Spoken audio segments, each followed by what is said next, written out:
Et bonjour, bienvenue à tous. Quatrième webinaire dans le cadre de cette première édition de la Semaine régionale santé-environnement organisée par la préfecture de région, l'ARS et la région Nouvelle-Aquitaine. Ils sont tous trois en charge de la mise en œuvre du plan régional santé-environnement. Et aujourd'hui, ce webinaire est consacré aux jeunes adultes. Et si on peut dire qu'ils sont de la génération environnement, ils ne font pas forcément le lien d'ailleurs entre environnement et santé. La session d'aujourd'hui vise à présenter certaines actions réalisées ayant pour but la réduction des nuisances environnementales avec un zoom sur la musique amplifiée. Et comme pour tous les rendez-vous précédents, il vous sera possible via le chat de questionner nos intervenants. Sabine Autreux se charge de les synthétiser. Alors pensez bien à écrire et à préciser vos noms et vos structures.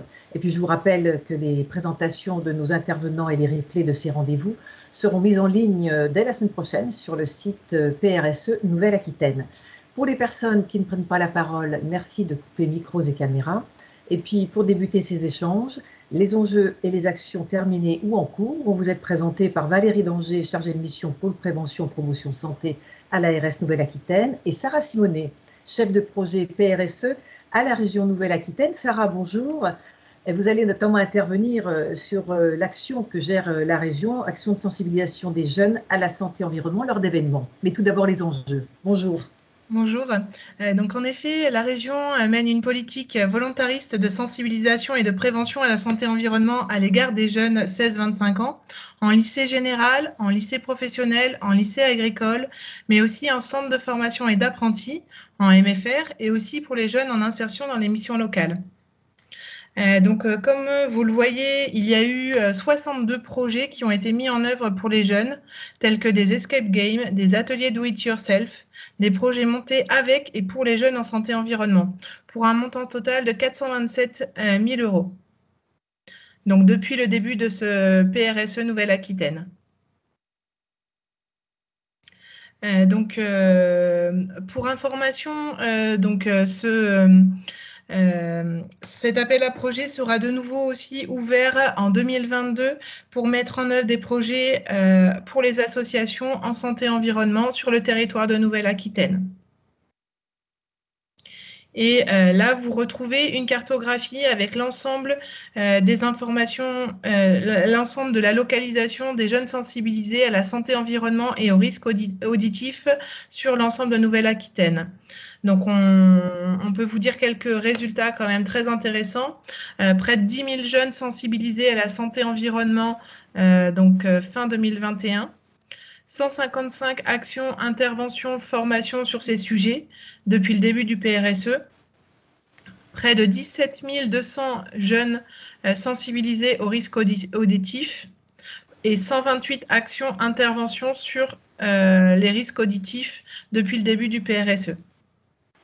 Et on voit bien, Sarah, donc en effet, la région a pour charge la formation des jeunes, enfin en tout cas des jeunes adultes à partir des établissements lycées, mais vous avez élargi en effet aux maisons, au MFR, dont on va parler d'ailleurs dans quelques instants avec le témoignage de Maxime Bonamy.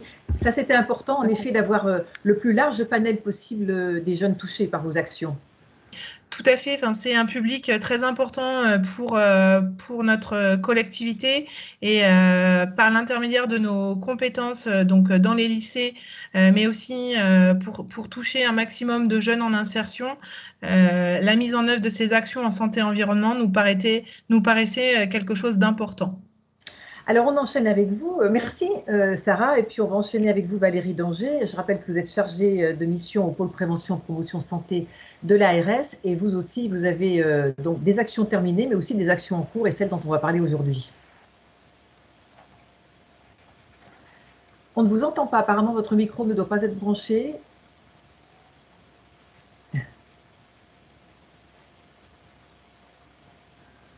Voilà. Voilà. Valérie, merci. Voilà. Voilà, je suis Valérie Danger, je suis chargée de mission au pôle prévention promotion de la santé à l'Agence régionale de santé. Je suis pilote de cette action prévenir les risques auditifs chez les jeunes de façon coordonnée et harmonisée en Nouvelle-Aquitaine.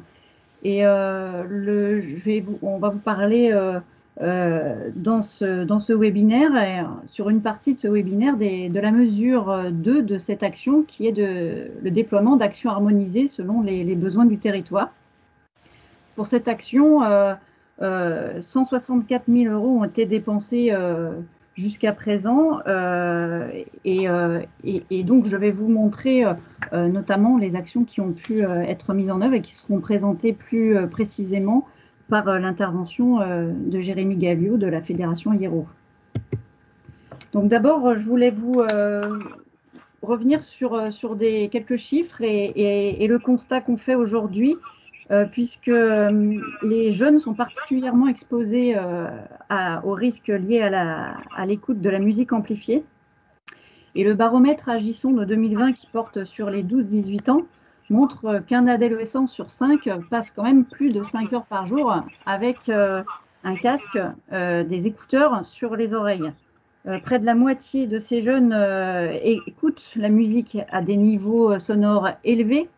39% de ces jeunes s'endorment avec de la musique et presque autant ont déjà eu des troubles auditifs tels que les acouphènes ou l'hyperacousie. Pour encadrer la prévention en matière de bruit, le décret de 2017 relatif à la prévention des risques liés au bruit et au son amplifié prévoit une couverture plus importante des lieux concernés par ces mesures de prévention. Il prévoit également un élargissement du champ aux lieux ouverts, comme les festivals, mais aussi les spectacles qui ont lieu dans les rues et dans les espaces ouverts. Et puis surtout, une meilleure protection de l'audition du public, donc avec un abaissement des seuils autorisés et une attention particulière pour les spectacles qui sont destinés aux jeunes enfants. Et puis aussi la mise à disposition de protection auditive individuelle, d'espaces aussi de repos, de zones de pause dans les lieux où on diffuse de la musique amplifiée. Les recommandations sanitaires qui sont diffusées par les autorités de santé sont de faire attention à l'écoute de la musique à un niveau sonore élevé et pendant une période prolongée. C'est important de rappeler ces notions, comme de faire attention au traumatisme sonore, c'est-à-dire aux expositions aiguës au bruit, parce que ces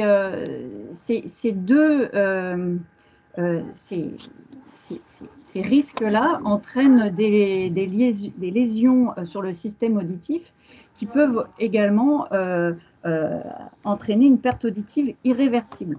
Là, je vous ai juste remis un rappel sur les effets sur l'audition, les effets directs qui sont, comme je vous l'ai dit, fréquemment ressentis, en particulier par les jeunes. Ce sont les acouphènes et l'hyperacousie. Je rappelle que les acouphènes, c'est les bourdonnements ou les sifflements, et l'hyperacousie, c'est l'extrême sensibilité au son. Et puis aussi l'apparition de surdités qui peuvent ne pas être ressenties immédiatement et donc se développer de manière insidieuse. Et puis, il y a les effets extra-auditifs. Et là encore, les jeunes sont particulièrement exposés.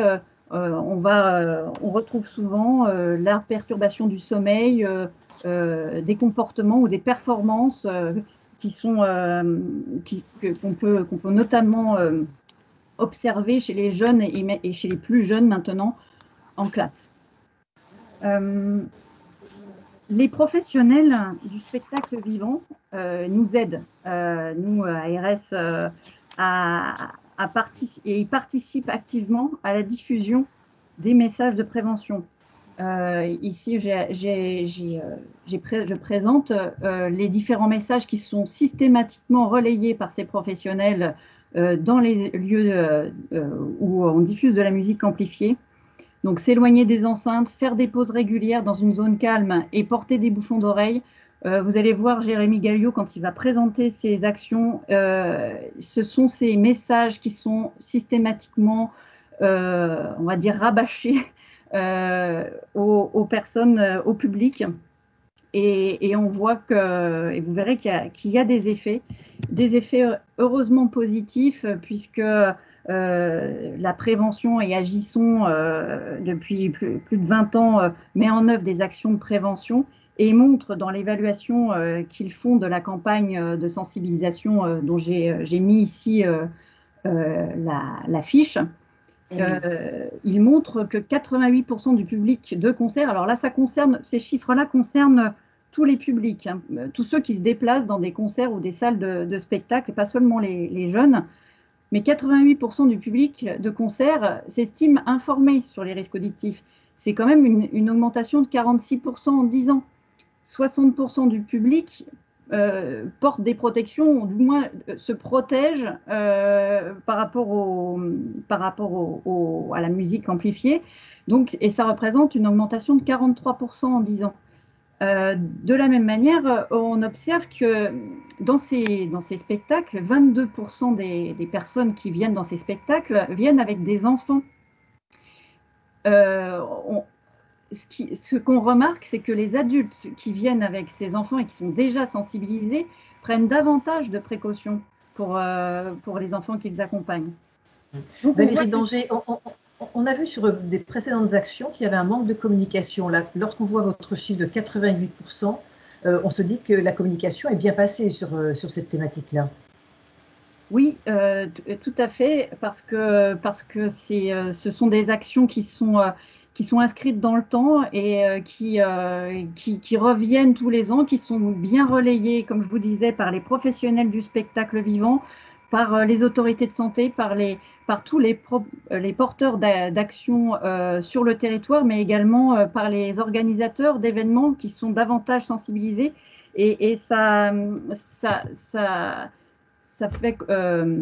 justifie en fait les actions qu'on a mis en place dans le PRSE et qu'on a souhaité faire progresser dans le cadre du PRSE, qui sont donc la promotion d'une plateforme nationale qui s'appelle Éduction et qui permet d'identifier, donc comme vous disiez, de mieux faire connaître les acteurs, les outils et les actions de prévention qui sont sur le territoire de Nouvelle-Aquitaine. De déployer des spectacles pédagogiques en Nouvelle-Aquitaine. Et là encore, la Fédération IERO pourra vous présenter tout à l'heure les impacts qu'a ces spectacles pédagogiques, merci, ces spectacles pédagogiques sur les jeunes et sur leur changement de comportement. Et puis aussi une troisième action qui a consisté en l'élaboration d'un guide pour les organisateurs occasionnels justement d'événements musicaux qui peuvent être donc des associations locales, des collectivités, et qui donc permet de mieux leur faire connaître et mieux les sensibiliser à tous ces risques liés à l'écoute et à l'exposition à la musique amplifiée. En parallèle du PRSE, et je terminerai là-dessus, les spectacles pédagogiques, c'est une part des actions de sensibilisation et de prévention qui sont menées en Nouvelle-Aquitaine. Il y a d'autres actions qui ont été soutenues par l'ARS, par la région, et qui méritent aussi d'être portées à connaissance. Ce sont des actions de prévention dans les écoles de musique auprès des élèves, musiciens et des professeurs, dans les lycées et les collèges, avec des expositions et l'insensibilisation des infirmières scolaires, et puis également dans les festivals, avec un relais par les jeunes auprès des jeunes. Voilà, je voulais juste terminer là-dessus et donner la parole ensuite à la suite des présentations. À nos différents témoins, sachant que pour ce qui concerne votre thématique, en effet, c'est Jérémy Galliot qu'on retrouvera tout à l'heure pour parler en effet des actions qu'il mène au sein de la Fédération IERO. Auparavant, on revient justement sur ce dont parlait Sarah Simonet, à savoir donc la santé, environnement et l'information auprès des jeunes. Et c'est avec vous, Maxime Bonamy, que nous allons débuter, notamment sur une thématique bien précise, les polluants du quotidien décryptés en classe. Alors, elle le précisait, Sarah Simonet, ce ne sont pas seulement les lycées qui sont concernés, les lycées classiques, mais vous allez bien sûr en milieu agricole, vous allez auprès des apprentis, et puis aussi donc dans les maisons familiales rurales. Et c'est sur cet exemple-là que vous allez intervenir. Vous êtes consultant, animateur, formateur en santé-environnement. Alors, ça, tout d'abord, moi, ça m'interpelle. Vous avez une mission très, très précise, déjà, très ciblée santé-environnement. Il y a beaucoup de travail pour que ça vous occupe toute une journée et que ça vous occupe intégralement dans vos fonctions professionnelles, Maxime. Alors bonjour à toutes et à tous. En effet, alors pour tout vous dire, aujourd'hui, COP-Alpha, c'est une coopérative d'activité et d'emploi, une structure de l'ESS qui permet le développement de projets d'entrepreneurs. Du coup, on a 3 ans pour devenir sociétaire, ce qui va être mon cas l'année prochaine. Et pour rebondir à votre question, en fait, pour permettre ce développement de projet, cette coopérative, en fait, elle permet de soutenir des différents entrepreneurs et moi, en l'occurrence, pour arriver à développer mes activités convenablement, j'ai dû avoir un temps partiel en parallèle. Je travaillais dans un magasin bio, pour tout vous dire, le matin, et l'après-midi, je mettais ma cape d'animateur pour faire mes sensibilisations auprès des élèves notamment. Au bout d'un moment, on arrive, la santé environnementale étant tellement transversale, on peut parler de zéro déchet, on peut parler de faire des recettes soi-même, on peut faire des formations de professionnels ou dans un cadre d'entreprise. En fait, elle s'adapte un peu à la demande, aux besoins d'une structure. C'est la force de la santé environnementale, mais aussi sa faiblesse, c'est-à-dire quand on présente le projet, c'est tellement flou et vague que les gens ont du mal à comprendre un peu l'intérêt de la démarche. Mais c'est de l'écoute, c'est du partage, c'est bien répondre à ciblée pour proposer une thématique adaptée à la personne, à la structure. Et aujourd'hui, c'est vrai qu'il y a une sacrée demande, c'est à la mode, entre guillemets, surtout un engouement citoyen et professionnel qui se fait. Donc, oui, il y a du boulot, il y a pas mal de boulot. Avec une réception de la part des étudiants que vous avez fréquentés, vous allez nous présenter en effet la démarche, mais d'ores et déjà, ces étudiants, c'est facile de les sensibiliser, de les intéresser à tous ces éléments. D'abord, comme vous le disiez, c'est énorme toute l'information qu'il faut diffuser, mais c'est facile de les sensibiliser où ils se disent bon, on est jeune, de toute façon, notre santé, on verra ça plus tard. C'est un peu comme la retraite, quoi. On repousse souvent à une date ultérieure.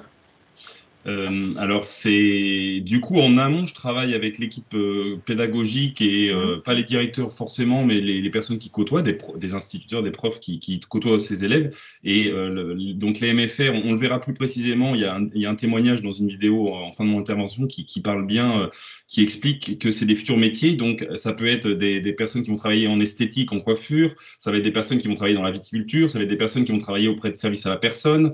Et en fonction du devenir quand elles sont déjà dans leur voie de professionnalisation, elles sont en première, en terminale, l'idée c'est de proposer une thématique qui correspond bien à leur futur métier pour que ça ne se fasse pas tache d'huile et que elles puissent s'approprier la thématique.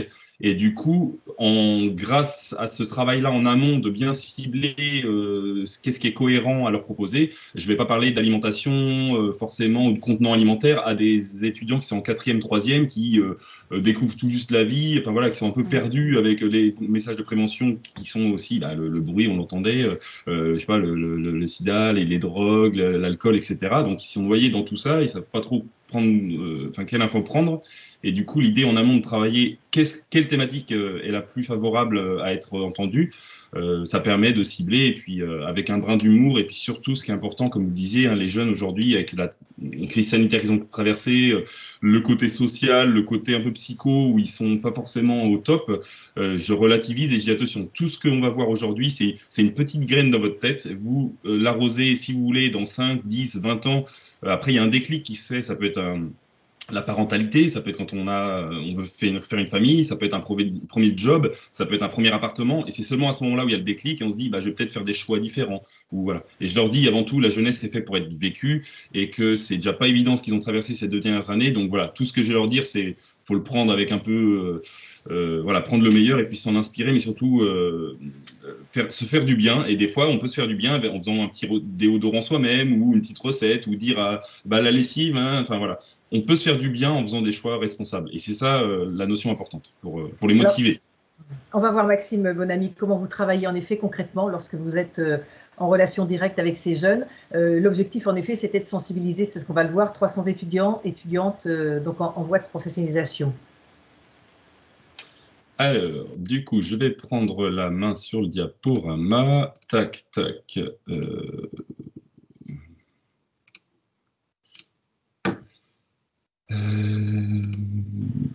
Diaporama.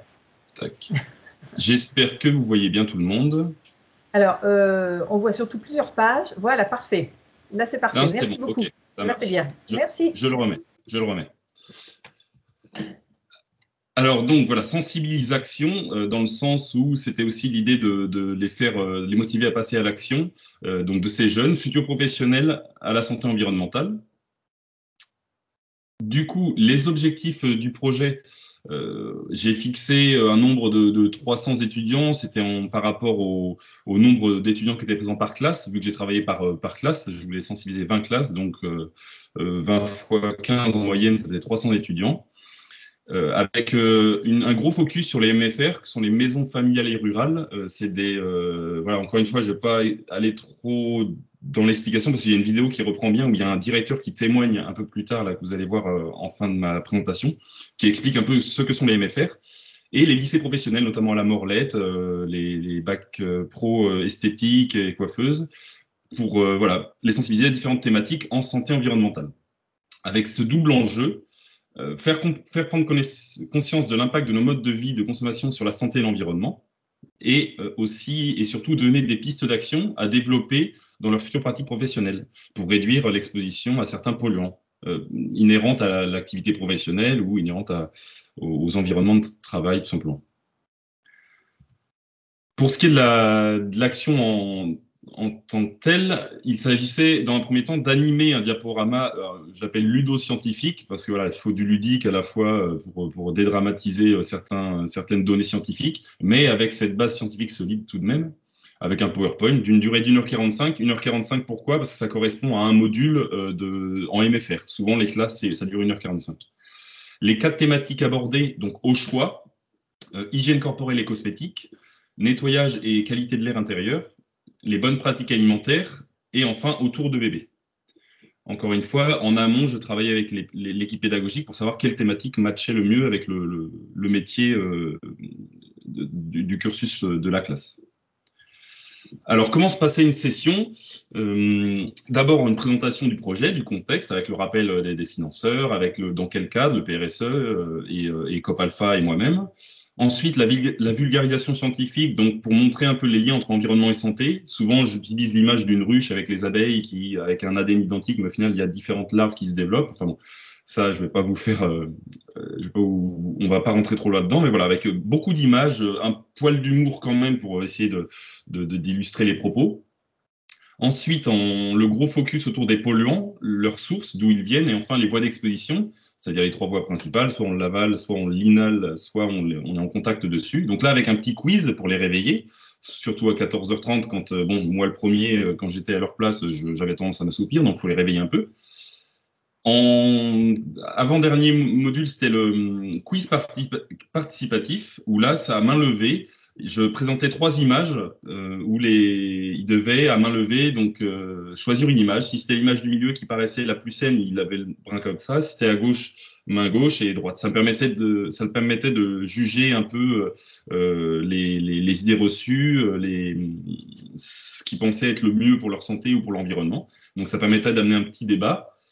Et enfin, je présentais les alternatives, notamment sur les images projetées, et pour laisser libre cours aux échanges, aux débats, et essayer d'apporter un peu une plus-value scientifique et montrer que c'est possible de faire ces alternatives. Avec beaucoup d'images, beaucoup de bienveillance, pas de jugement, voilà, pour essayer de délier les langues. Alors, suite à ces sessions, donc actuellement, hier, j'étais encore à Jarnac, dans les MFR de Jarnac, donc je suis à 95% de réalisation du projet. Donc, j'ai dépassé l'objectif quantitatif qui était donc 300 élèves. Pour ça, il y avait juste une feuille de présence, voilà, pour connaître le nombre d'élèves touchés par session. Et l'autre objectif, avec 70% de satisfaction, à savoir si ça a plu. Donc, il y avait un petit questionnaire dans la diapo suivante, je vais vous le montrer, très simple, avec des codes couleurs. Voilà. Donc, c'était rempli de manière anonyme afin de savoir si ça a plu ou pas, avec une analyse par moi-même ou par la structure en fonction de ce qu'on a pu faire, si j'ai pu récolter à temps les réponses ou pas. Alors, le questionnaire ressemblait à ça, c'est-à-dire une première partie, est-ce que c'était bien, avec des smileys rouges, jaunes ou verts sur la qualité de l'action. Point positif, point amélioré éventuellement. Ensuite, est-ce qu'ils ont appris de nouvelles choses qui les ont intéressés, oui ou non?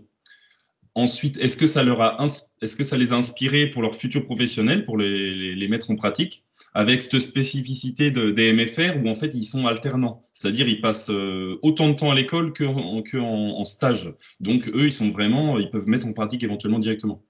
Donc est-ce que ça a été inspirant pour eux? Est-ce qu'ils se voient diffuser des messages dès aujourd'hui auprès de leur structure? Et enfin, voilà, un petit nuage de mots. Est-ce que c'était top, trop long, brouillon? Enfin, bon. Alors voilà, quelque chose de simple que j'ai pu analyser de manière synthétique. Les résultats qui en sont sortis, du coup, l'action est toujours en cours, comme je le disais, 17 sessions sur 20, donc là, en l'occurrence, j'en suis à 19 depuis hier. J'ai touché 5-6 MFR et un lycée professionnel, et au total, donc 293 élèves sensibilisés sur 3 territoires, le 16, le 33 et le 47, et une session à venir en 2022 dans la Dordogne, dans le 24, pardon. Le taux de satisfaction, 71,3%, donc déjà positif par rapport à l'objectif qui était 70. Donc voilà, un résultat positif pour ce premier jet, ce premier projet. Et en poussant plus les résultats, donc les points positifs, il en est sorti que c'était bien animé, bien expliqué. Donc avec ce choix de pas beaucoup de texte, mais beaucoup d'images, avec plein d'idées concrètes. Je suis du genre à, voilà, c'est mon mode de vie actuel, ce que je présente, donc je suis cohérent dans mes propos et l'idée c'est pas de leur imposer des choses, mais plutôt de leur présenter ce qui est possible. Et donc c'est très intéressant, parce que c'est une thématique, voilà, qui touche à la fois la personne et ensuite éventuellement le professionnel, d'où cette idée de nuancer ce qu'on peut faire chez soi et dans un cadre professionnel. Les points améliorés, alors pour ce premier format, ça a paru trop long. Étant donné que c'était, à part le quiz participatif, il y avait beaucoup de diaporamas. C'était beaucoup moi devant et eux qui écoutent, avec cette posture de classique d'apprenant et de présentateur. Aussi beaucoup d'informations, parce qu'il y a eu des fois où la personne, le responsable n'a pas su me dire telle ou telle thématique allait plus les intéresser. Donc j'ai essayé de faire les 3 ou les 4 même. C'était trop d'informations, je m'en suis rendu compte, donc ils étaient noyés.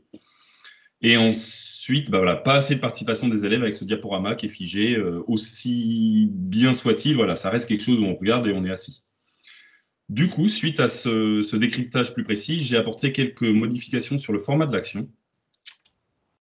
C'est-à-dire que j'ai proposé une nouvelle version avec une sensibilisation vraiment active, en gardant cette même intro, donc à la fois garder la sensibilisation, la vulgarisation scientifique, mais aussi rendre plus cohérent, transformer ce quiz participatif en tri sur table, comme vous le voyez peut-être sur les photos, où là c'était voilà, au lycée pro de la Morlette, on voit vraiment, voilà, c'est leur matériel, hein, c'est des tables de soins où elles font leur TP.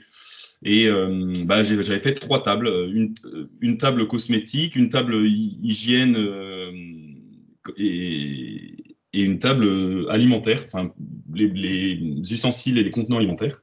Et là, l'idée, c'était de passer 45 minutes, une demi-heure, 45 minutes autour de ces tables, de trier par smiley. Est-ce que vous pensez que ces produits-là sont bien, moins pas bien, et pourquoi?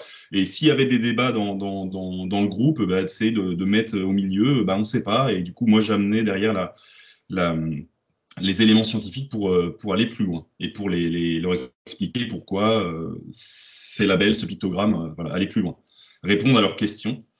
Et donc ça a beaucoup plu, parce que voilà, on touche les produits, on voit les labels, c'est concret.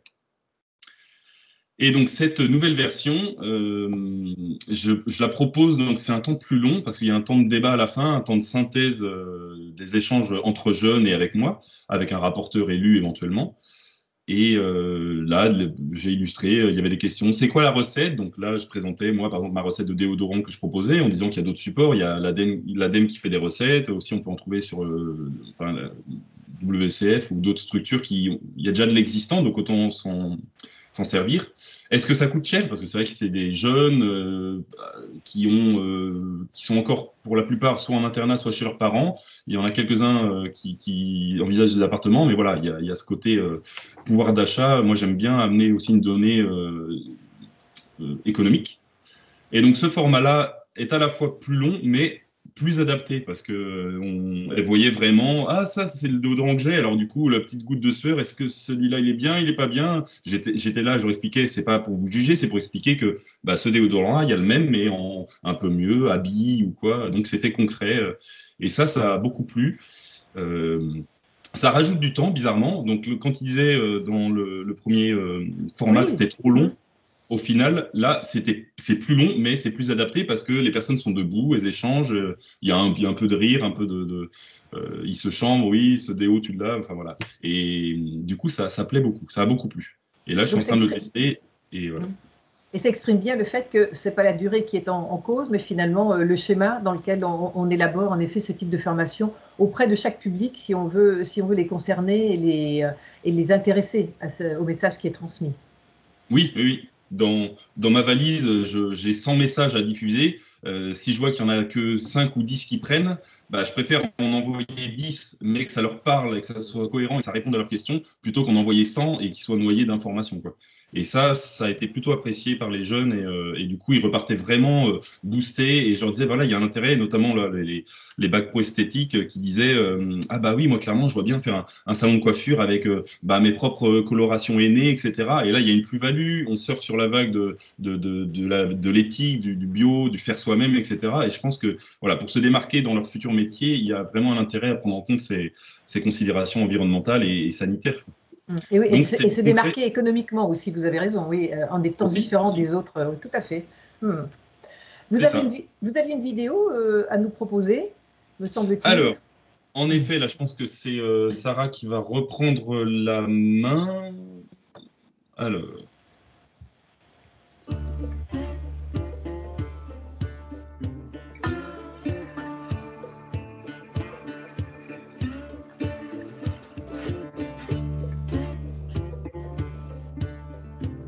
La MFR du Sud-Charente, donc c'est un centre de formation par alternance où on va accueillir donc des élèves de la 4e jusqu'au bac professionnel service aux personnes. On a un pôle 4e, 3e découverte des métiers où là les jeunes vont en stage une semaine sur 2 pour découvrir le monde professionnel et construire leur projet d'orientation.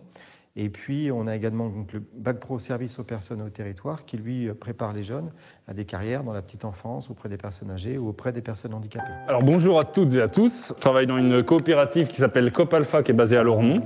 Et je suis ici devant vous dans le cadre du PRSE, donc Nouvelle-Aquitaine, qui a un axe de promouvoir la santé environnementale auprès des jeunes et pour potentiellement amener des bonnes pratiques dans vos futures pratiques professionnelles. Ça part vraiment du vécu. C'est pas des grandes théories farfelues, c'est validé par l'ARS, la région, ça rentre dans les stratégies nationales et régionales.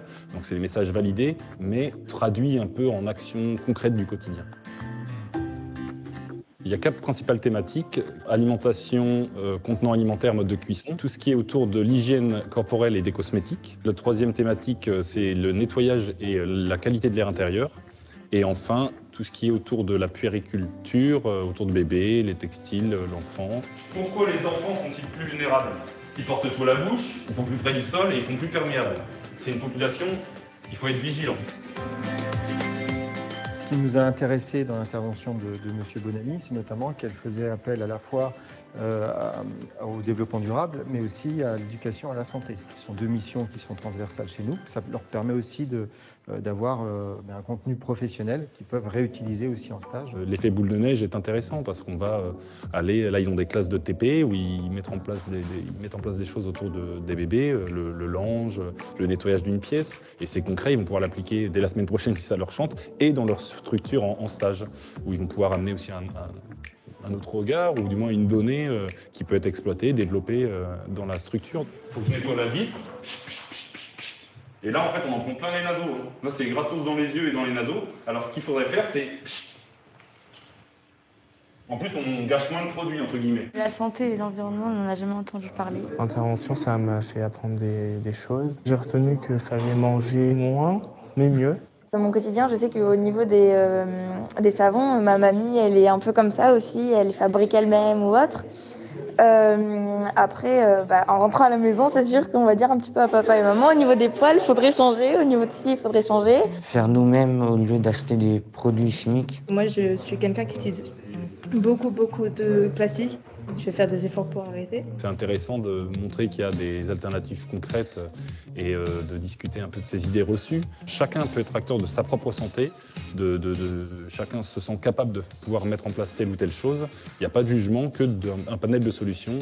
On se l'approprie, on ne se l'approprie pas. La graine mise dans la tête, après on l'arrose ou on ne l'arrose pas, j'aime bien cette image-là. On a la possibilité d'agir, on en fait ce qu'on veut et ce que l'on peut aussi. C'est des thématiques qui sont quand même relativement nouvelles et puis que les jeunes n'ont pas encore forcément bien appréhendées, donc c'est important de les informer. L'objectif est de toucher entre 350 et 400 élèves dans les MFR et puis d'étendre ça à d'autres structures que les MFR, toujours avec peut-être cette visée de futurs professionnels.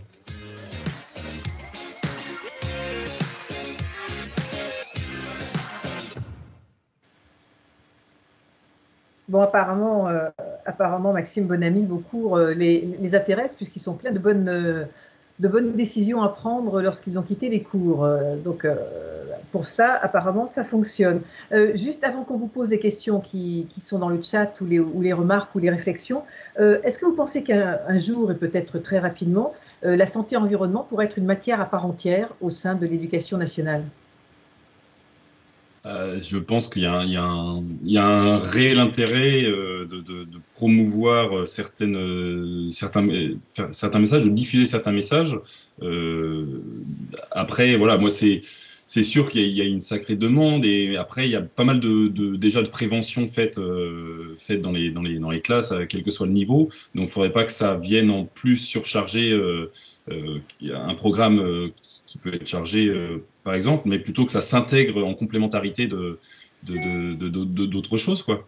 Je pense qu'on peut lier, encore une fois, la santé environnementale est très transversale, donc elle peut vraiment matcher avec un module, enfin j'ai pas d'idée en tête, mais ça peut vraiment s'intégrer dans...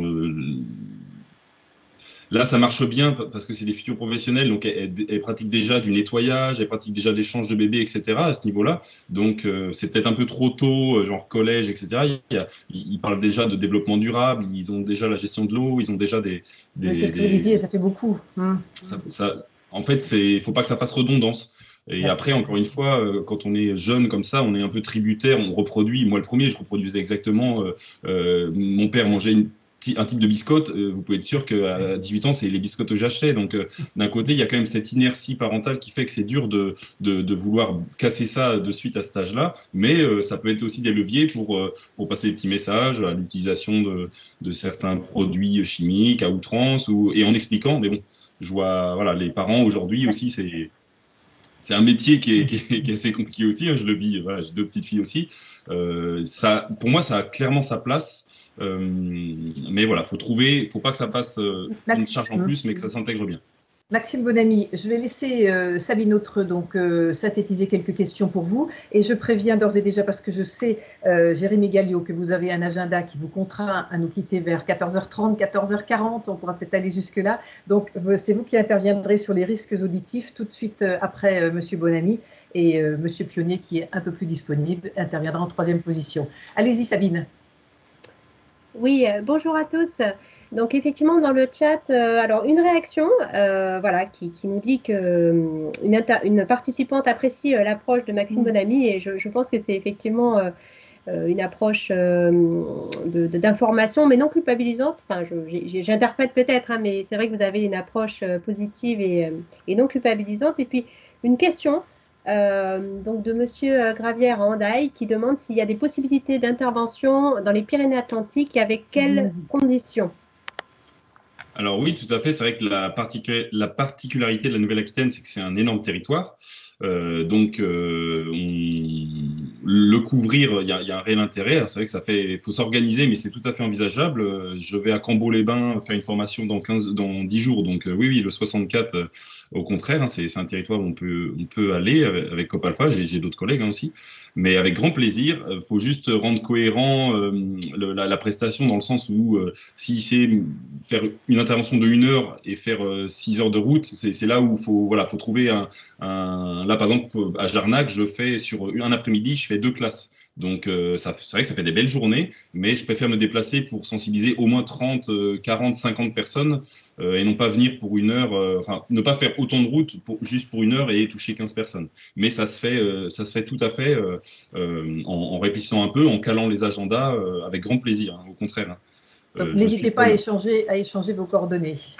Voilà. Sabine, d'autres réactions, questions ou... Alors, c'est peut-être plus une question pour Valérie Danger maintenant, concernant les actions. Est-ce qu'il y a des actions de prévention vis-à-vis des niveaux sonores que l'on peut observer? Alors, il y a un débat dans le chat hein, sur les mesures de ces niveaux sonores qui sont mesurés dans les écoles, dans les classes ou sous les préaux. Mais en tout cas, voilà, avoir des éléments de réponse sur quels sont finalement, est-ce qu'il y a des actions aussi dans ces milieux de vie? Oui. Donc rapidement, Valérie. Voilà. Oui, je confirme. Il y a des actions, notamment qui ont eu lieu dans le cadre du PRSE 2 Aquitaine, où avec l'Adréal, nous avions fait tout un audit, un travail très complet sur les niveaux sonores et le bâti des écoles d'Aquitaine. Et c'est ce document, ce guide qui était donc qui contenait à la fois des éléments réglementaires et techniques, avait été diffusé à toutes les collectivités d'Aquitaine. Et puis aussi, il y a des actions dans les écoles. Je pense notamment à une association qui s'appelle Décibel et Tintamarre. Enfin, ça, c'est son projet. Et qui va dans les écoles, en particulier les écoles maternelles, pour justement appréhender le bruit dans les écoles et permettre aux enfants et aux enseignants de vivre dans l'école malgré un bâti un peu difficile des fois. C'est vrai, mais ça ne dépend pas de nous, mais du maire. Et effectivement, dans le chat, on voit également qu'on nous cite une action de l'association Écosène, également dans les écoles, dans le département des Pyrénées-Atlantiques. Alors, on pourra éventuellement revenir, en effet, sur cette notion de bruit et de son, si j'ose dire, à l'issue de l'intervention de Jérémy Galliot, qui s'impatiente peut-être, non pas qu'il s'ennuie, mais parce qu'il a beaucoup de travail. Et notamment, Jérémy Galliot, vous êtes en action, si j'ose dire, sur le terrain. Vous êtes là à l'université. Et je précise que vous êtes donc chargé de projet à la Fédération IERO. Et vous allez donc intervenir sur les risques auditifs et musique amplifiée. Un regard donc sur 3 années d'action de prévention dans le cadre du PRSE.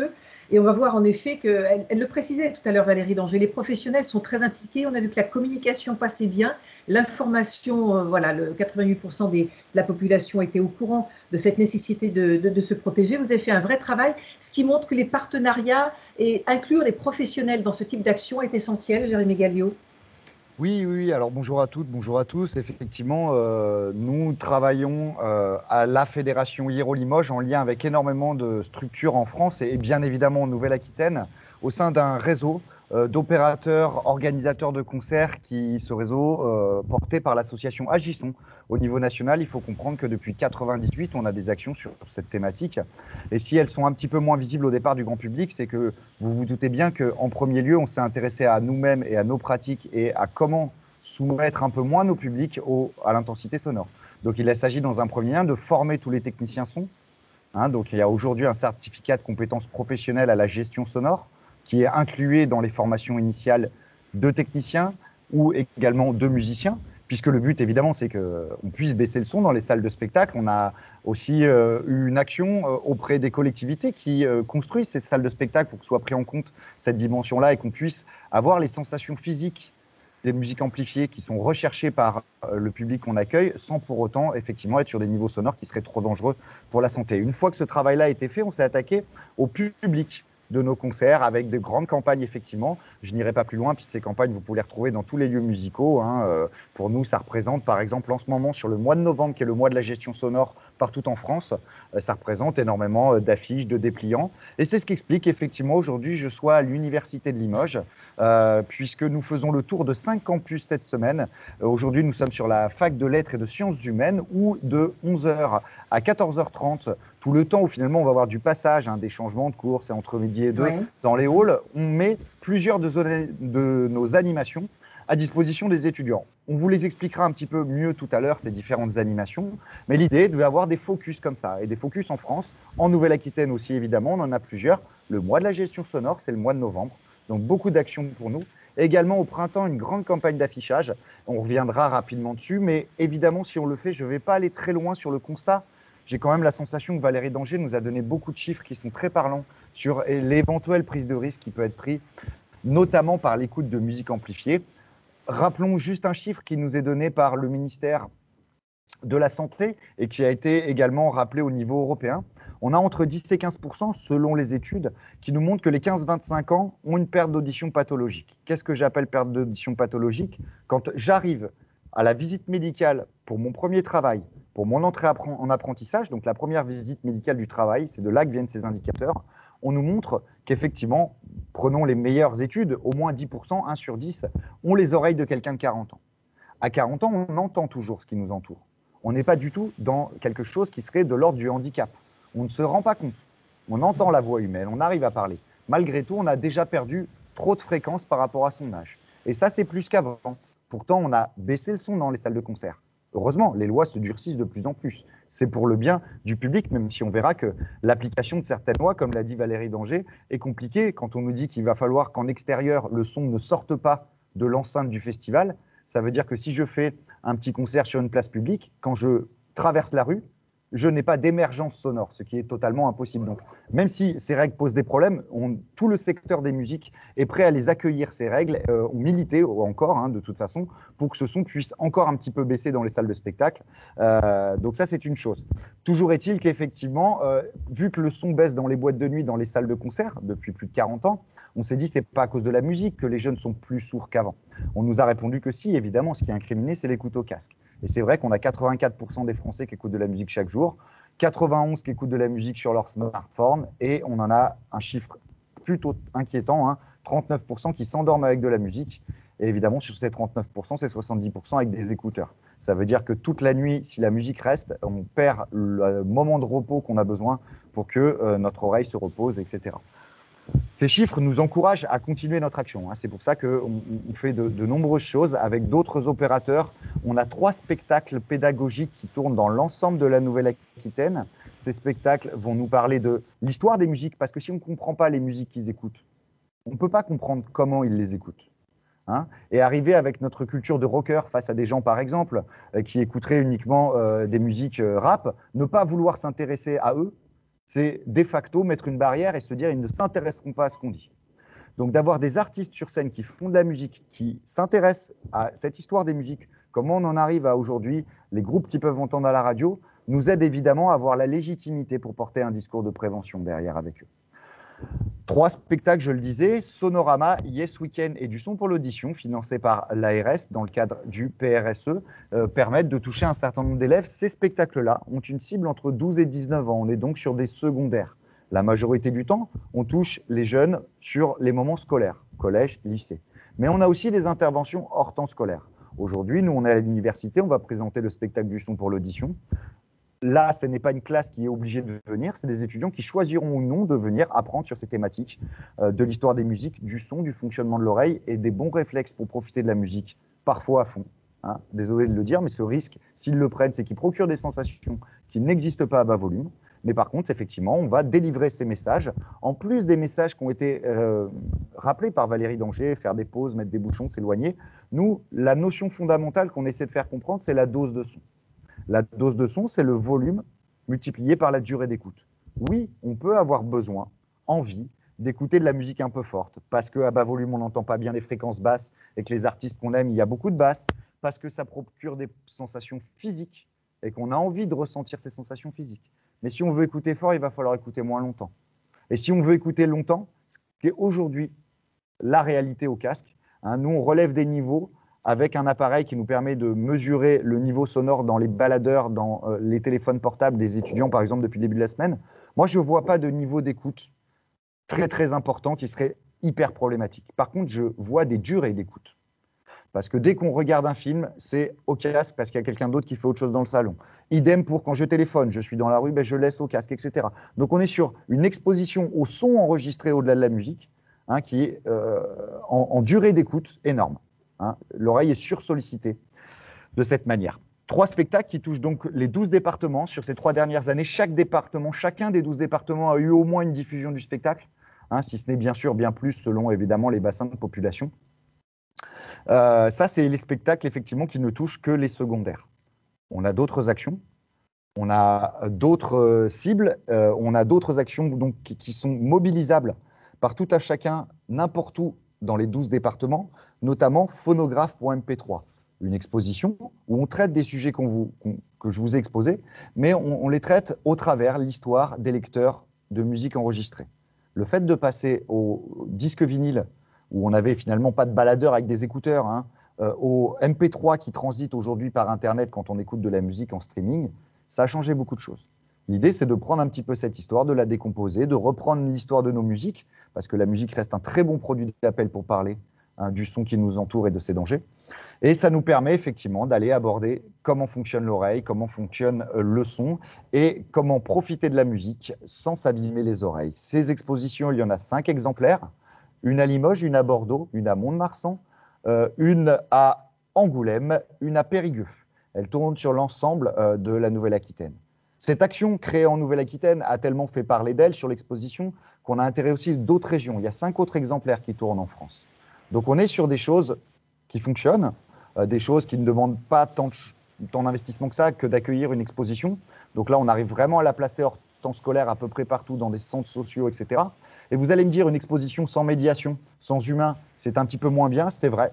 Malgré tout, quand il n'y a pas les moyens dans la structure de payer un médiateur pour venir animer cette exposition, sachez qu'elle dispose de 2 choses, un livret nous permettant d'aller un petit peu plus loin dans la découverte de ces thématiques, et un audio guide. Audio guide, c'est un flashcode que les gens vont passer avec leur téléphone portable, et là, ils vont avoir des voix et des textes enregistrés par un médiateur qui, effectivement, va aider à appréhender toutes ces questions-là.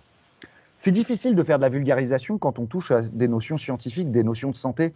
C'est pourquoi nous, on a la chance aussi d'avoir en région un comité scientifique avec un ORL, un acousticien et un socio-historien des musiques populaires qui a passé sa carrière au CNRS, qui nous aide à valider tout ce qu'on écrit, tout ce qu'on rédige. Sur cette exposition, elle a été corrigée. Il y avait des petites erreurs. L'acousticien nous a dit, vous ne pouvez pas vraiment dire ça. Ça, par contre, il faut absolument le rajouter.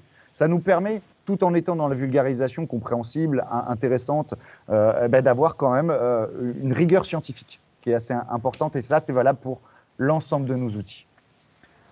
On intervient aussi directement dans les établissements, les spectacles pédagogiques, ça veut dire rassembler des gens autour d'une salle culturelle. Ce n'est pas toujours possible. Certains spectacles, notamment celui de Périgueux, peuvent aller directement dans un lycée professionnel, même si ça a un petit coût pour l'établissement, mais ça permet de se déplacer et d'être au cœur. Sinon, nous, ce qu'on fait, c'est qu'on intervient pour, par exemple, Saint-Mathieu. Nous sommes dans le département de la Haute-Vienne. Saint-Mathieu, qui est un collège isolé, qui est assez loin et qui va avoir qu'une seule classe de 4e.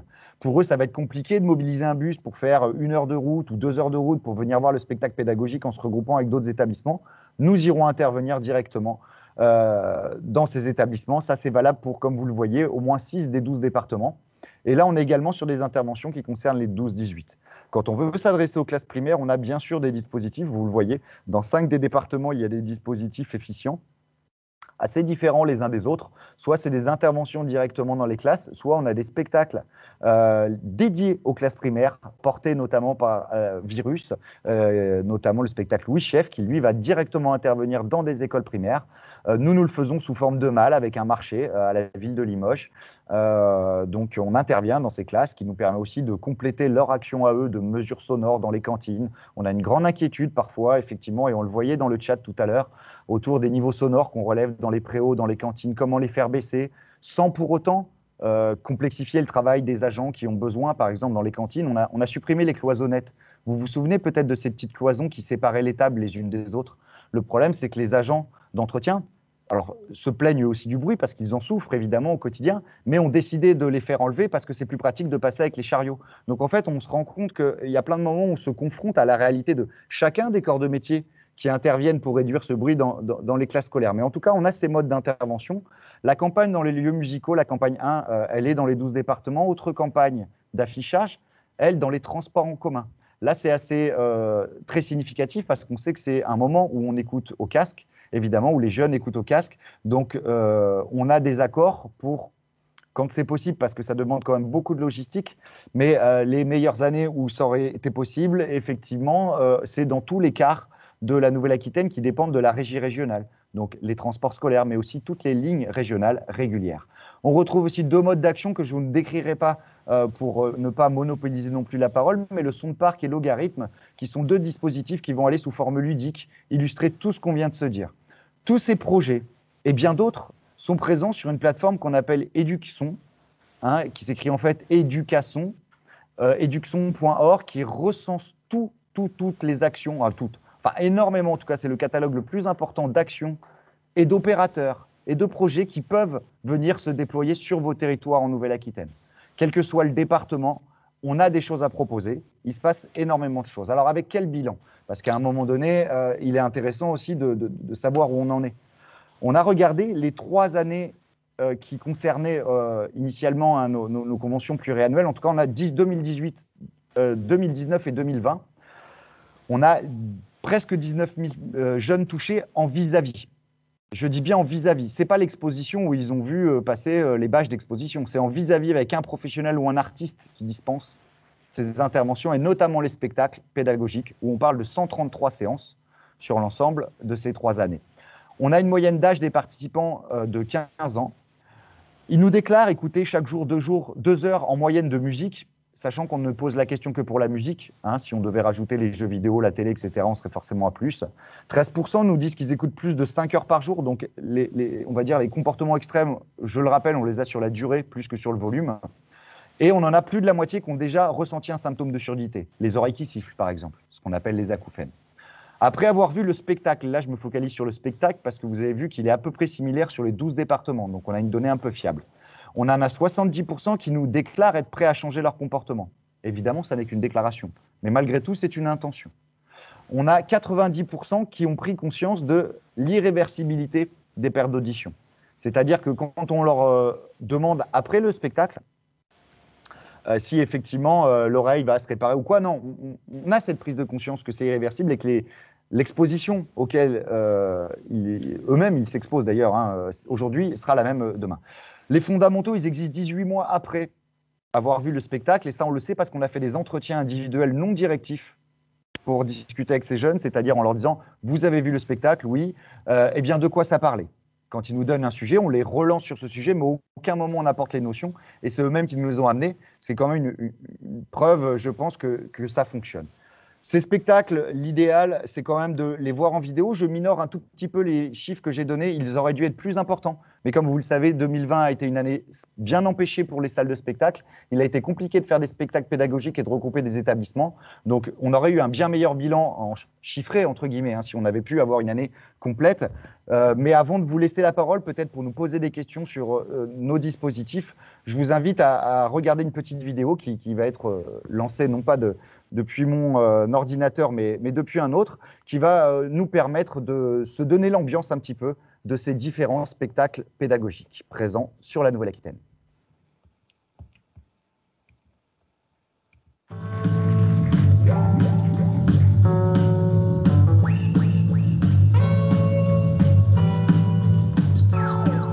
On parle de son, on va leur faire écouter des sons. On parle d'un instrument, on joue des instruments pour qu'ils comprennent. On parle de niveau sonore, on leur fait écouter. Qu'est-ce que ça veut dire d'écouter de la musique à 95 décibels? On leur met de la musique à 95 décibels. Enfin, il y a un côté très très concret. Ce serait intéressant effectivement que chaque année, moi j'ai 14 classes de seconde par exemple dans mon établissement, que mes 14 classes de seconde puissent bénéficier par exemple d'un spectacle comme Sonorama qui va permettre effectivement d'expliquer les enjeux par rapport aux risques auditifs, et chaque année comme ça, si on reconduit, on sensibilise en fait tous les élèves qui sont passés dans l'établissement. La musique c'est un plaisir, mais il faut que ça reste un plaisir tout au long de la vie, et du coup voilà, faut savoir se protéger au bon moment, c'est le plus important. Nous on s'est dit, on a tout ce qu'il faut, on s'est dit, on a tout ce qu'il faut, on a de la ferraille, on a de l'oreille, on va te faire un petit truc voilà, pour les gamins quoi. Pour qu'ils comprennent comment que ça marche les feuilles. Voilà, que ça comprenne comment que ça marche l'oreille, comment que ça marche le son, et puis surtout qu'ils fassent attention à leurs oreilles quoi. Alors là c'est comment? Qu'est-ce que c'est fichu dans l'oreille? On a vu le fonctionnement de l'oreille et tout, et les risques que peut comporter une exposition à un trop fort volume. Si on est arrivé avec un discours moralisateur, c'était sûr que ça ne marcherait pas. C'est ça. Mais voilà, ils sont moins couillons que vous. Enfin, c'est une oreille fabriquée de la ferraille. Mais regarde, oui, le son, il rentre comme ça, par le faviorester, directement dans le conduit auditif, qui est tapissé de... Jean-Louis, va me chercher les rideaux de mamie. Tiens, Mimi, mets des petites fleurs pour faire les cellules.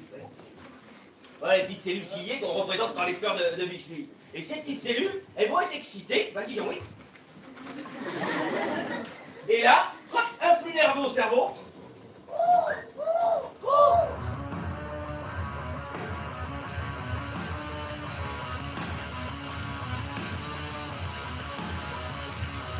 La corde de la guitare a vibré 440 fois par seconde.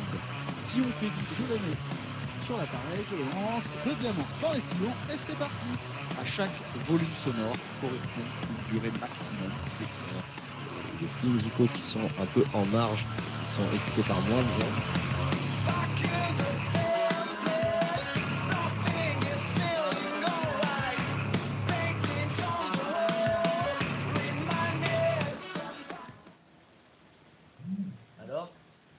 Ça vibre. Régional Santé Environnement numéro 3, qui couvre l'ensemble du territoire Nouvelle-Aquitaine, prend en compte cet enjeu de santé publique. Ces spectacles pédagogiques ont l'avantage justement de sensibiliser, d'intéresser plus particulièrement ce public jeune. On remarque que c'est un langage qui les capte, qui les touche, qui concerne leur quotidien. L'objectif, c'était de dire, avec les musiques, c'est passionnant, ça nous procure des sensations, mais on court un risque. Et on a remonté un petit peu en se disant comment on peut amener à ça. Si on diabolise, on a perdu. Le risque, de toute façon, il sera pris. On n'est pas sur de la prévention primaire à dire n'écoutez pas de la musique fort. On sait qu'on passerait à côté du message. Au niveau du territoire Nouvelle-Aquitaine, nos jeunes ont besoin d'être encore sensibilisés et formés à cette question. Et aussi parce qu'on a un public comme les enseignants, les infirmiers scolaires qui s'intéressent à ce sujet pour aller sensibiliser les élèves.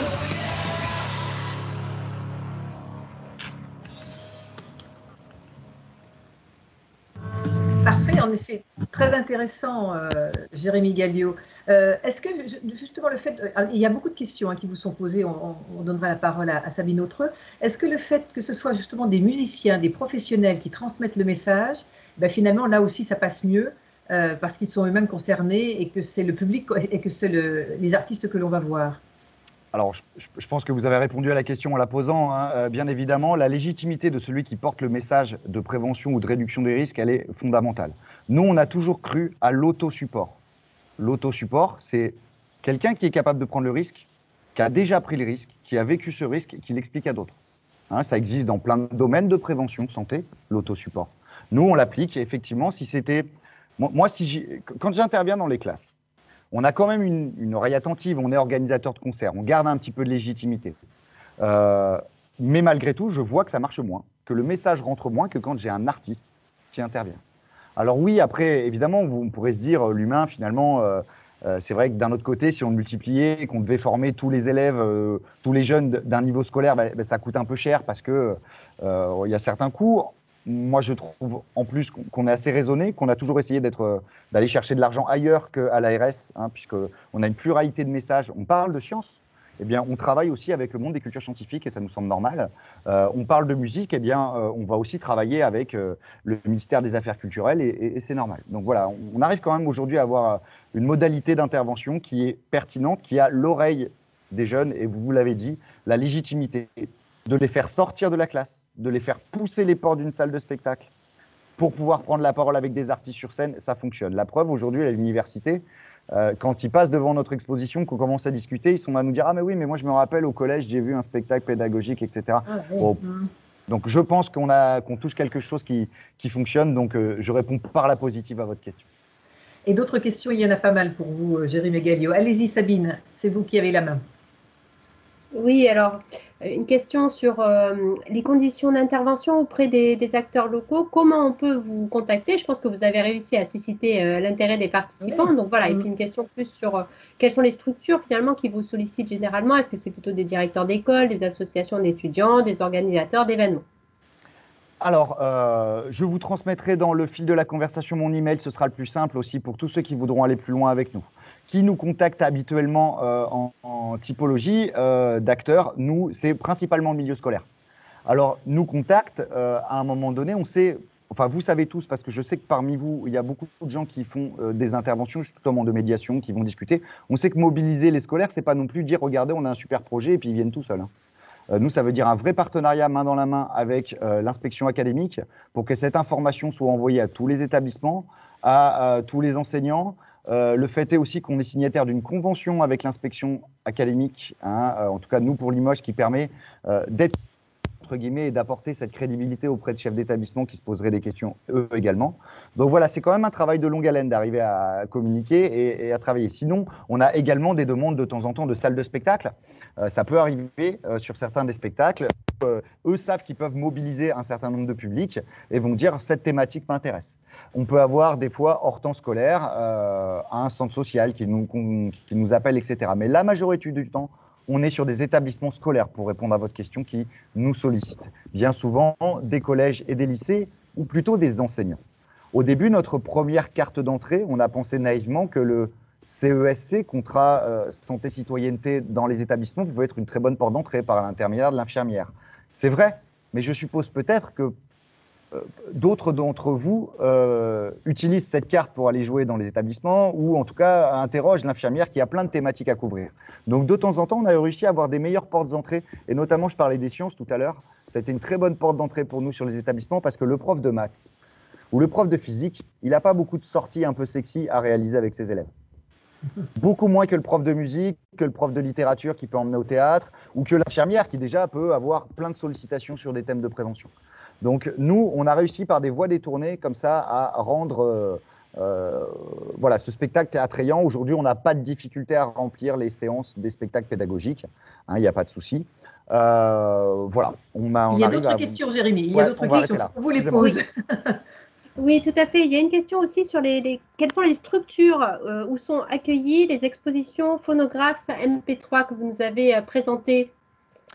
Toute structure. Ce week-end, cette exposition, elle était donc à Rochechouart, à la Maison du Temps Libre, où une association avait envie de faire quelque chose là-dessus. Donc, on était dans un gymnase. Aujourd'hui, je suis à l'université. La semaine prochaine, elle sera dans une salle de spectacle, selon le temps qui souhaite être gardé. Mais toutes structures peuvent mobiliser. La seule condition, parce qu'on n'est pas loueur d'exposition. Heureusement, l'ARS nous aide à réaliser et à produire ces outils. Ce n'est pas pour les vendre derrière ou les louer. Par contre, pour des questions d'assurance, on demande que la structure soit adhérente, tout simplement, à notre fédération. C'est tout ce qu'on demande. Donc, contre une adhésion, l'exposition peut être empruntée gratuitement. Et à plusieurs endroits de la région, parce que je vous l'ai dit, on a 5 expositions différentes en Nouvelle-Aquitaine. N'hésitez pas à m'en faire la... Et de quel montant? 50 euros. 50 euros pour une structure. Voilà, et ça couvre aussi... excusez-moi, ça couvre aussi l'assurance de l'exposition. Reste après la question du transport. C'est pour ça qu'on a choisi d'en avoir un peu réparti sur le territoire. Sabine? Oui, et puis une dernière question plutôt technique, c'est sur le choix des casques qu'il faut privilégier, puisqu'effectivement, on nous cite dans le chat des casques qui captent les bruits extérieurs, les casques normaux, les casques dits à réduction de bruit. Donc, qu'est-ce qui est le mieux pour sa santé auditive? Et les boules de caisse aussi. Qu'est-ce qu'on souhaite faire? Quel est l'usage? Bien sûr, je ne veux pas décrédibiliser un matériel plutôt qu'un autre. J'ai l'impression qu'on apporte des matériels très technologiques. Aujourd'hui, le but d'une protection auditive, c'est de baisser le volume. Le problème de protection auditive, c'est qu'on a remarqué que l'oreille était plus sensible aux aigus qu'aux basses, donc on a tendance à bloquer les fréquences nocives pour laisser les autres. Le problème, quand on aime la musique, c'est qu'on change l'équilibre entre les basses et les aigus. Les gens sont plutôt des fois déçus, en musique en tout cas, d'avoir ce type de protection. Il y a des casques où on arrive à être très très très précis sur les fréquences qu'on baisse. Je suis dans une usine, il y a une machine, une presse hydraulique qui frappe à, je vais dire une bêtise parce que je ne sais pas du tout, mais à 1000 Hz. Donc le problème c'est la fréquence 1000 Hz, on va la baisser, mais que celle-là, vous permettant d'entendre la sécurité s'il y a une alarme, ou vous permettant d'entendre le téléphone ou votre collègue qui vous parle. Voilà, donc peut-être que là, les casques sont le meilleur. Nous en tout cas, ce qu'on préconise, parce que notre métier, c'est l'écoute musicale, des bouchons sur mesure réalisés chez l'audio-prothésiste pour faire des réductions qui sont linéaires et qui permettent d'avoir une très bonne restitution et surtout des bouchons qui sont faits sur mesure à son oreille. Alors vous allez me dire, oui, mais ça coûte du coup 160 ou 170 € la paire. Je suis d'accord. C'est pour ça qu'on a un partenariat qui est valable dans toute la France avec Agisson. On fait des séances de moulage collectives, c'est-à-dire qu'on réunit 10 personnes avec un audioprothésiste qui va venir, qui va faire les moulages, etc. Et on arrive à des coûts de revient à moins de 100 € la paire de protection auditive. Voilà. On n'a pas d'action dans cette société, il n'y a rien du tout, hein, on n'est pas là pour faire de la vente ou autre chose. Vous pouvez aller n'importe où, ces bouchons restent de bonne qualité. Si la barrière, c'est l'argent ou que vous avez envie de faire une action collective autour de ce type d'appareillage, n'hésitez pas à nous solliciter, on pourrait vous mettre en relation pour que ce type d'action ait lieu. Jérémy Galliot, on vous remercie beaucoup. Vous avez gentiment donné votre adresse mail dans le cadre du chat pour répondre aux autres questions auxquelles vous n'avez pas le temps de répondre puisque vous êtes en pleine activité, exposition et animation cet après-midi à la fac de lettres de Limoges. Merci beaucoup en tout cas pour ces explications très claires, précises et toutes les actions que vous menez concrètement pour lutter contre ces problèmes de surdité et de troubles auditifs des jeunes. Merci, bonne journée. Merci pour votre accueil. Et merci à vous pour toutes les questions que vous nous posez. Le chat est très actif sur ces thématiques aujourd'hui. On vous en remercie. N'hésitez pas à rester avec nous puisque nous allons poursuivre sur cette notion de santé-environnement avec vous, Michel Pionnier. Bonjour. On vous remercie d'avoir bien voulu décaler votre intervention. Vous êtes responsable régional du pôle prévention promotion de la santé à la Mutualité française Nouvelle-Aquitaine. Et vous allez nous présenter l'action que vous menez avec les missions locales. Alors, missions locales, comme c'est affiché, lieu d'insertion professionnelle pour les jeunes, ce sont les jeunes de 16 à 25 ans qui sont concernés par les missions locales dans le cadre de leur insertion professionnelle. Et un bon moyen de les toucher, d'ailleurs, ces jeunes-là, que de travailler en partenariat avec les missions locales. C'est historique, c'est peut-être un peu... En tout cas, c'est habituel pour vous, en tant que mutualité française, de travailler avec cette structure qu'est une mission locale? Oui, c'est habituel. Alors, la mutualité française, effectivement, c'est la fédération des mutuelles. Donc, Oui.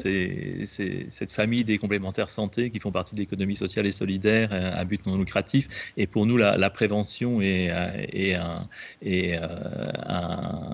l'essence même de nos actions et en direction de tous les publics, et notamment les publics les plus vulnérables.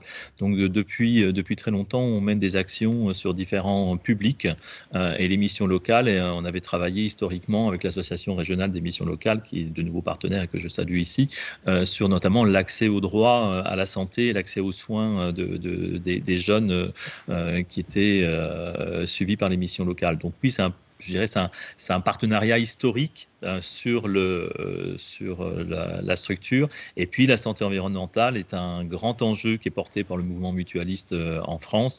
Et donc là aussi, c'est un vrai positionnement, je dirais, politique et stratégique sur ces missions-là.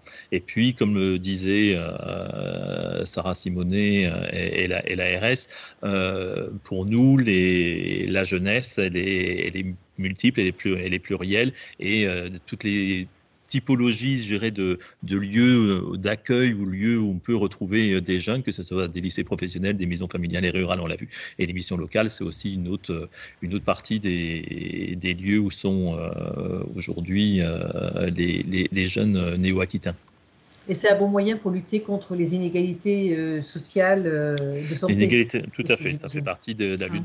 C'est aussi un des vecteurs forts de la mutualité française, d'être un acteur de lutte contre les inégalités sociales et territoriales de santé. D'accord. Vous nous présentez justement le travail que vous avez mené avec ces missions locales, M. Monnier? Oui, c'est un travail qu'on mène depuis plusieurs années avec l'Association régionale des missions locales, avec le soutien du Conseil régional de Nouvelle-Aquitaine. Un projet qui était à plusieurs niveaux, puisque le projet était à la fois de favoriser une prise de conscience des impacts de l'environnement sur la santé des jeunes, et au-delà, c'est vrai que posiez tout à l'heure la question si les jeunes étaient fortement étaient intéressés par cette thématique. Je dirais qu'ils le sont d'une manière citoyenne, mais ils font complètement le rapport entre l'environnement et les enjeux de santé environnementale et leur propre santé. Donc le but du jeu était pour nous de voir comment on pouvait associer, je dirais, le réveil des consciences politiques à un réveil de la santé individuelle. Donc ça, c'était un des premiers objectifs. objectif. Et puis, le deuxième objectif, c'est effectivement de construire un kit d'intervention pour les missions locales, puisque notre projet, il était bien de rendre autonomes les missions locales. Beaucoup de nos projets, c'est à un moment donné de rendre autonomes nos partenaires pour qu'ils soient en totale autonomie pour animer et être un acteur de prévention auprès du public qu'ils accueillent. Donc, le but du jeu, c'était de construire un kit d'intervention disponible pour les 43 missions locales de la Nouvelle-Aquitaine et dans un but, effectivement, de leur permettre d'être totalement autonomes et d'animer eux-mêmes leur action. Alors ça, c'est construit sur 4 ans avec 2 phases, je dirais. Une phase 2018-2019 où on a expérimenté des modalités d'intervention auprès d'un groupe de jeunes. Plus de 300 jeunes ont été touchés et on a animé et évalué conjointement. Alors conjointement, quand on évalue, c'est à la fois évidemment avec les encadrants des missions locales, mais aussi avec les jeunes pour voir effectivement ce qui fonctionnait et ce qui ne fonctionnait pas comme méthodologie d'approche sur ces questions-là. Et donc, c'est 23 missions locales qui étaient engagées au quotidien avec nous sur ces 2 années passées. Et puis, les 2 dernières années, c'était la conceptualisation de toute cette expérimentation à travers un kit dédié. Bien évidemment, le kit dédié devait permettre à toutes les missions locales, aux 43 missions locales présentes sur le territoire néo-aquitain, de pouvoir en bénéficier. Donc, ça a été intégré dans le serveur interne des missions locales qui s'appelle Milona, avec une formation en distanciel des conseillers qui a été enregistrée et qui est toujours disponible pour l'ensemble des professionnels qui le souhaitent.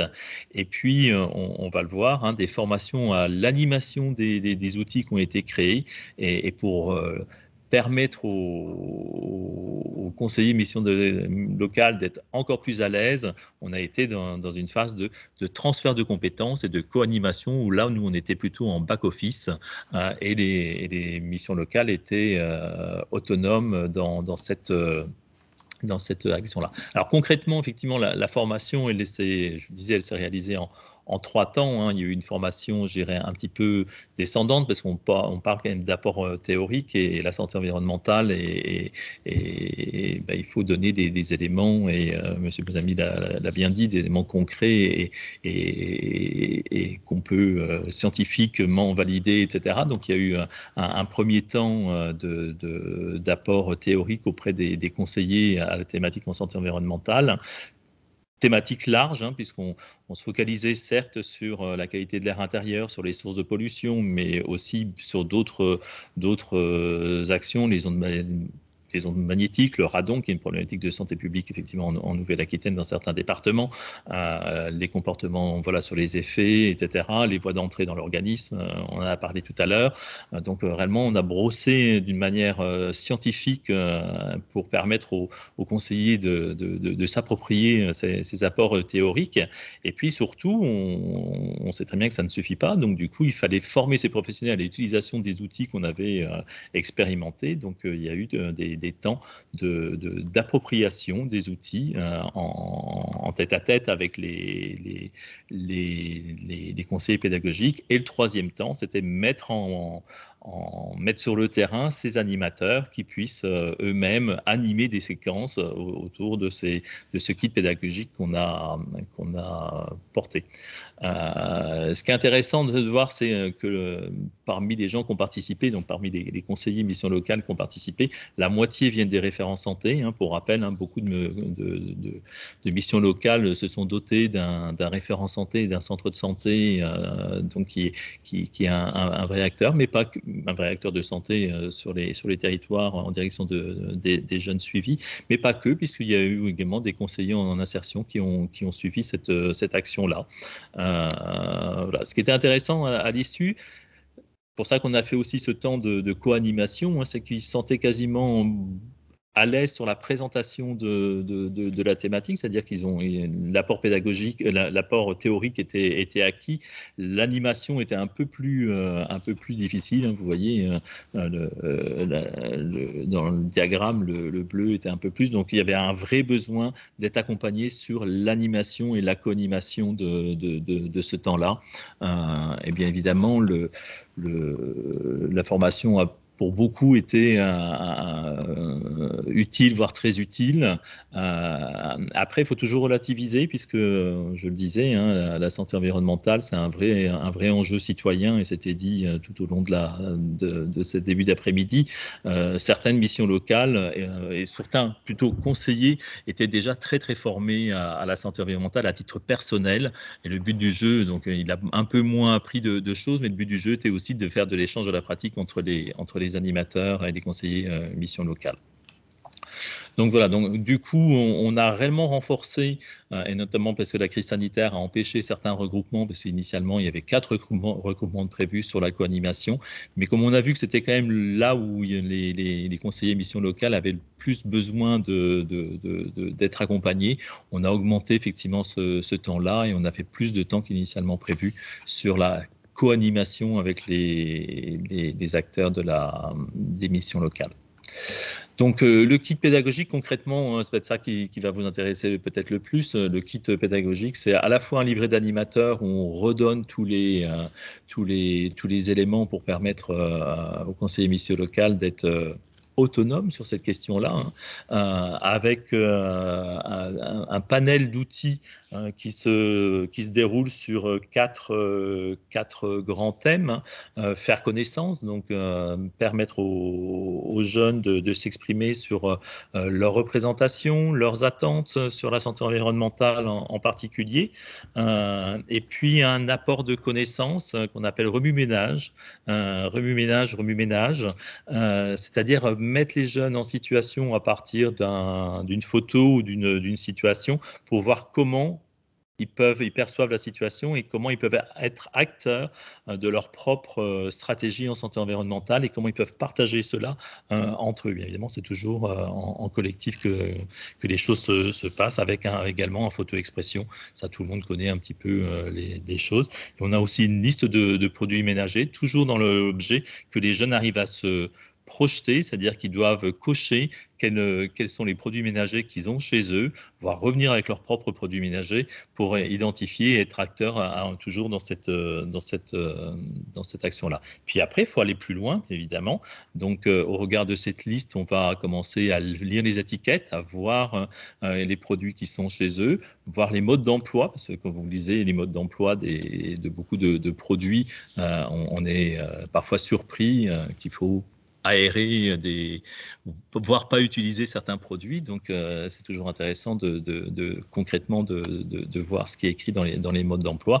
Et puis, bien évidemment, aujourd'hui, on parle de plus en plus de labels et de pictogrammes, soit qu'ils sont absents, et s'il y en a, de voir à quoi ils correspondent, et que ce soit des labels je dirais bénéfiques, en tout cas, qui mettent en avant la qualité des produits, et les pictogrammes aussi qui mettent en avant la dangerosité des produits. Et puis donc, pour terminer, et moi, maintenant que j'ai un petit peu, que j'ai toute cette connaissance et que je me suis auto-questionné sur mon quotidien et mon environnement, parce que les jeunes de mission locale, c'est souvent le premier appartement qui arrive, pour certains. Et ben moi, je ferais quoi si je voulais améliorer ma situation? Et on va jusqu'à des ateliers de fabrication de produits ménagers et sains, évidemment. Et voilà. Donc ça, c'est à peu près le cycle. Et puis un temps d'évaluation, bien évidemment, et puis des outils de communication aussi disponibles pour les missions locales. Donc voilà à peu près, d'une manière très synthétique, le projet tel qu'il était construit. Moi, ce qui me paraît intéressant, c'est de voir comment, à partir d'une expérimentation, on peut capitaliser, je dirais, en volume. Bien évidemment, le but du jeu, même si on a travaillé dans la première phase avec 23 missions locales, en tout cas, l'objet, et avec l'Association régionale des missions locales, c'était bien de permettre aux 43 missions locales de se saisir. C'est pour ça que ce kit, il est disponible dans les 43 missions locales, que les formations ont été enregistrées pour permettre à tout à chacun de s'en saisir au fil des mois et je veux dire des années. Il y aura certainement des temps de remise à niveau, puisque la santé environnementale, il y a plein de projets, enfin, d'items et de choses qui bougent là-dessus. Mais en tout cas, ce qui nous paraissait intéressant, c'est de montrer comment voilà, on peut transposer une expérimentation pour permettre au plus grand nombre d'en bénéficier. Michel Pionnier, on vous remercie beaucoup pour votre intervention. Donc, il y a pas mal de questions d'ailleurs qui vous sont posées, qui vont vous être transmises par Sabine Autreux.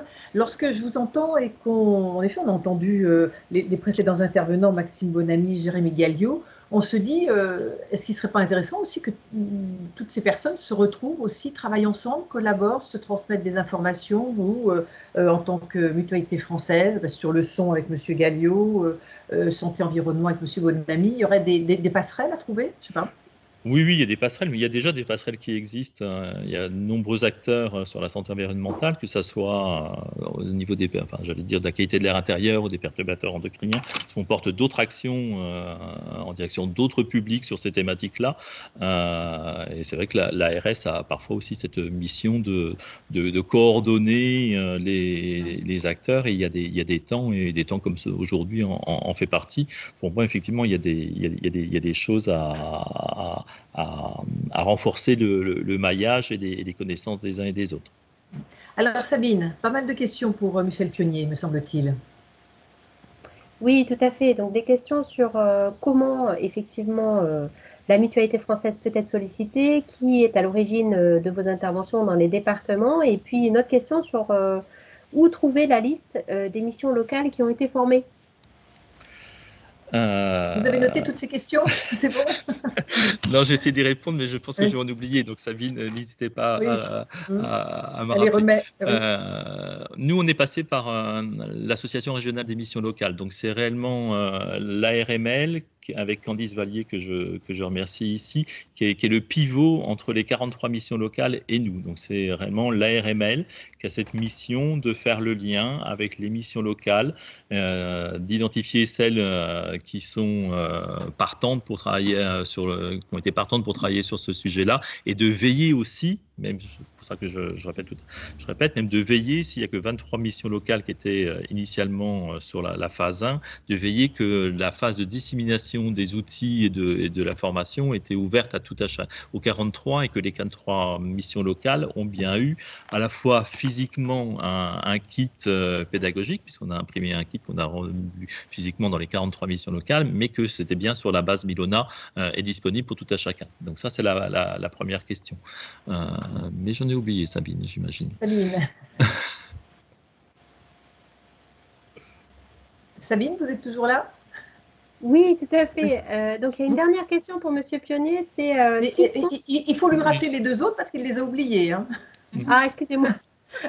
Non, mais je pense que vous avez répondu. Hein. C'est-à-dire que la question, c'était donc qui est à l'origine de vos interventions dans les départements. Donc, ce qu'on comprend dans votre réponse, c'est que l'interlocuteur, finalement, c'est bien la mission régionale, locale, c'est ça? C'est la mission locale, enfin, via le prisme de la RML, c'est la mission locale qui s'est positionnée. Après, nous, c'est quelque chose qu'on mène en interne, puisqu'on a, dans mon équipe, j'ai une dizaine de collaborateurs répartis sur l'ensemble des 12 départements de Nouvelle-Aquitaine, et la formation a été assurée par des personnes qui sont formées. Je pense à quelqu'un qui a suivi le DIU, santé environnementale de la fac de Poitiers-Bordeaux, des gens qui sont formés à Nesting, etc. Donc, dans mon équipe, j'ai des gens formés, c'est eux qui ont animé ces temps-là de formation et d'action. Sabine, parce qu'on va arriver à la fin, il faudra qu'on donne la parole à Valérie Danger, mais je rappelle que les replays, en effet, seront mis à partir de la semaine prochaine, puisqu'on nous pose la question aussi, les replays et les PowerPoint seront mis en ligne sur le site PRSE Nouvelle-Aquitaine. Oui, et donc dans les dernières questions, il y avait la question de savoir qui sont les conseillers à la santé environnementale que vous avez cités dans votre présentation. Qui sont les conseillers? Conseillers santé? Oui. Oui, je pense que il y a une extrapolation à la santé environnementale, Oui, mais aujourd'hui, dans un certain nombre de missions locales, il y a des conseillers santé, voire des points santé qui existent. Alors, pas dans les 43 missions locales, mais aujourd'hui dans un bon nombre, financés d'ailleurs par l'ARS et de mémoire peut-être par le conseil régional. Il faudrait revoir avec les missions locales, mais il y a aujourd'hui une vraie prise en compte. Enfin, ce qui est intéressant, c'est qu'il y a une vraie prise en compte de la santé au sens, je dirais, OMS dans sa définition, par les missions locales, et de plus en plus de missions locales investissent sur cette santé pour permettre aux jeunes d'être dans un projet d'insertion professionnelle, parce que être un projet d'insertion professionnelle, si on n'est pas, j'allais dire, entre guillemets, bonne santé, je redis au sens de l'OMS, c'est peut-être un frein premier, quoi. Donc, je parlais des conseillers mission locale qui ont une mission sur la santé au sens transversal auprès des jeunes qui suivent. Sabine, vous avez autre chose à ajouter? Écoutez, non, je pense qu'on peut conclure, Isabelle.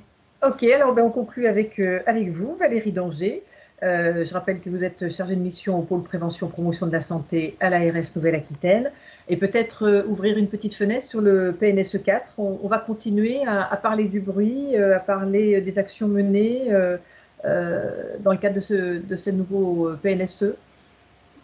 Oui, en effet. Alors dans le PNSE 4, il y a en effet des axes qui vont continuer à promouvoir la prévention auprès des jeunes, et en particulier sur le bruit, mais pas que.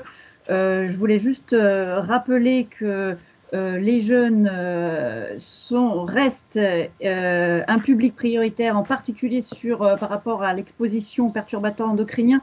Vous savez qu'il y a une stratégie nationale sur les perturbateurs endocriniens qui aujourd'hui conduit un certain nombre d'actions et de politiques qui sont déployées en région, et qui visent les jeunes et les ados, tout simplement parce que ce sont les futurs parents, et ça rejoint également la politique du gouvernement sur les 1000 premiers jours, dont vous avez peut-être déjà parlé dans les webinaires précédents, et qui vise à réduire les expositions, en particulier, les expositions environnementales des femmes enceintes, des jeunes parents et des bébés. Et donc les jeunes ados et les ados qui sont sensibilisés à la santé environnementale sont bien sûr un public prioritaire dans cet objectif. Et puis, en ce qui concerne le plan national santé-environnement, le numéro 4, il y a une action, l'action 15, qui prévoit de prendre soin de son audition tout au long de la vie. Dans cette action, il est envisagé de poursuivre encore la sensibilisation des jeunes aux risques auditifs et de leur faire connaître les comportements qui permettent de profiter de l'écoute de musique et de sons amplifiés, tout en préservant leur capital auditif. Donc, continuer à mener des campagnes de communication sur les bons gestes à adopter, comme vous l'a présenté, Monsieur Galliot, et puis de développer un système d'alerte et d'information quand le niveau d'exposition devient dangereux pour la santé. Ça, ce sont des actions et des mesures concrètes qui seront portées au niveau national. Et puis, nous, au niveau de la région, on a aussi un rôle à jouer, en particulier avec l'éducation nationale, qui mène des projets pédagogiques qui font intervenir la santé environnementale et le bruit dans les écoles, les collèges et les lycées.